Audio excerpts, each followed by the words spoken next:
CBI விசாரணை வேற போயிட்டு இருக்கு. இதை வந்து திசை திருப்புற மாதிரி ஆயிடும் அப்படிங்கிற டோனை வந்து திமுக எடுக்கலாம் இல்லையா? ஆமா, அதான் சொல்றேன். அது முன்னே துணை முதல்வர் மேலேயும் முதல்வர் அமைச்சர்கள் மேலேயும் அந்த மக்களை கொலை செஞ்சாங்கன்னு ஒரு பழியை தூக்கி போடுறாரு. ஓகே. இந்த சம்பவத்தை வந்து திசை திருப்புறாருன்ற மாதிரிலாம் கொண்டு போவாங்க. எப்படி வேணா கொண்டு போகலாம். அதுக்கு நம்ம வாய் விடாமல் இருக்கணுன்ற. பேசுங்க.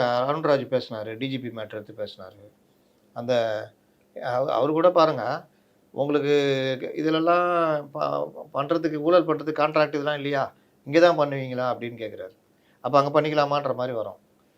அங்கெல்லாம் பண்ணீங்க, லாஸ்ட்டில் பார்த்தா இதுலேயும் பண்ணுறீங்களேங்க, உங்களுக்கு எங்கேயுமே உங்களுக்கு விடவே மாட்டீங்களான்ற மாதிரி தான் கேட்கணும். ஓகே. அவர் இப்படி பேசுகிறாரு. அப்போ அவர் வந்து கரெக்டாக அந்த அரசியலை பேசிட்டு போயிட்டார். நிர்மல் அந்த அரசியலை பேசிட்டு போனார். விஜய் கூட முதல்வரை தொட்டார். எப்படி தொட்டார்? நியாயம் இல்லாத முதல்வர்ன்ற மாதிரி போட்டார். சட்டசபையில் இப்படி பேசுனீங்க, அதுக்கு நான் பதில் சொல்கிறேன்னு சொன்னார். அதில் இதெல்லாம் உங்களுக்கு ஞாபகத்துக்கு வரலையான்னு கோர்ட்டில் இருந்த அந்த ஆர்டர் காப்பியில் வந்த விவகாரத்தை படித்து காமிச்சார். இது வேறு. ஆனால் இவர் பேசுனது எல்லாமே தலைகீழ. ஓகே. அமைதிக்கு பின் புயல், மதில் மேல் பூனைன்றது பூனை மேல் மதில்னார்ல, அந்த மாதிரி பூனை மேல் மதில், அந்த மாதிரிலாம் பேசிட்டாப்புல.